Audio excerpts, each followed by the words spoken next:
I've got with me criminal defense attorney David Bruno and retired NYPD sergeant and the host of the podcast True Crime with the Sarge, Joe Giacalone. David, I'd like to start with you, please. A witness like this, your thoughts on how someone like that, right out of the gate, she was witness number one, how she can really impact the jury immensely.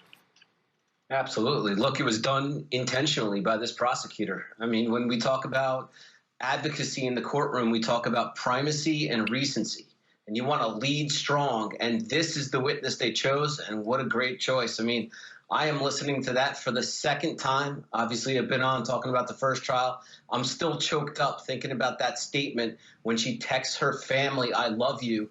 And I think a lot of us can relate and understand that that was probably a text message that she sent thinking she was going to die. I mean, it's so strong. And this second time around for James, man, we already saw how it shook out for his wife. Now we have James, the purchaser of the firearm, 4 days prior to the shooting, especially with the backdrop about what the parents knew about the mental health issues and the cries for help. And especially that statement, like, my dad wouldn't bring me, it really puts into context his responsibility by purchasing that gun that Ethan accessed 4 days prior. Great choice by the prosecutor with the lead, impactful, choked me up even before I came on here. I bet, David, it was just so memorable, and she took you there to the school, in the store. You want witnesses like that, as you both know, who will transport you, to the event so that you can feel it. If you feel it, you remember it.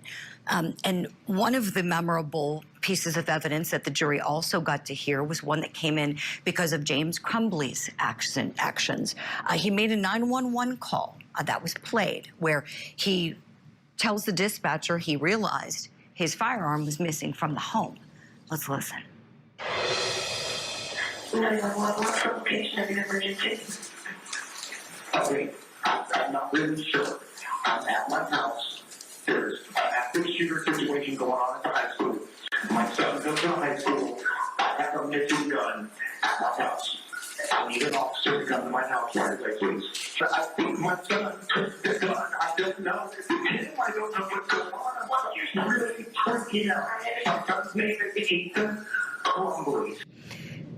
We're learning some new information about James Crumbley this morning and how his access to the telephone while behind bars pending his trial outcome here has just been restricted. He is now only allowed to communicate with his attorney. This is according to the Oakland County Sheriff's Office.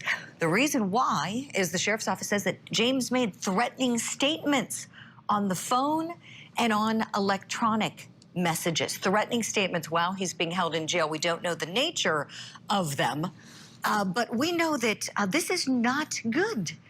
He's behind bars. The prosecutors are listening, I'm sure. David Bruno, talk to me, please, here. Your thoughts on this? Unbelievable to me, first of all, that someone that knows they're being recorded in jail, they have no privacy. When they're on the phone, there's a recording that says this call is being recorded. And yet, defendants incarcerated continue to make statements that are being used in cases, and this one is a threat. Now, it could be used two ways. It's one thing to have your privileges restricted, but depending on the substance of those statements, it could be evidential in his trial for manslaughter. It also could rise to a level of new charges, either harassment, terroristic threat, because of the threatening nature. And last point, how does he have access to electronics? Another surprise for me. When someone's incarcerated, what are they on? What are they text messaging? What are they on social media? None of those things typically happen in my jurisdiction. I'm surprised they continue to talk. I'm surprised they have access to electronics. I know, honest to goodness. David, thank you for saying that. The other day, we had a guy, that Elio Bishop, who was convicted in that terrible rape case, the cult leader. He was going live on Instagram from the jail. I mean, it's like, are you kidding me? I don't know how it happens, but I thank you for that. And Sergeant Giacalone, I want to get your thoughts on this as well. James Crumbley, knowing what we know about the facts against this guy and the nature of the trial with his son potentially being a threat that he ignored, allegedly, and then you hear that he's making threats himself, according to the sheriff. What do you think, please? Yeah, his defense attorney, I'm sure, is not happy, and that's the whole thing. And to echo Dave's point, everything gets recorded, but you know what? Some people just can't help themselves, and it's a great investigative tool. And now it might come back and bite them. So this is just another one of those things where you just can't make this stuff up, so to speak. No, you really can't. My great uncle Art was a sheriff's deputy, and I was way too young to have worked with him, but deputies I worked with told me he used to say, "You think you've seen it all today? Just come to court tomorrow." And it is really true. It is something different every day in criminal court. Joe Giacalone, David Bruno, I'm so glad you both are here. Stand by. If you would, please, we've got to hit a break.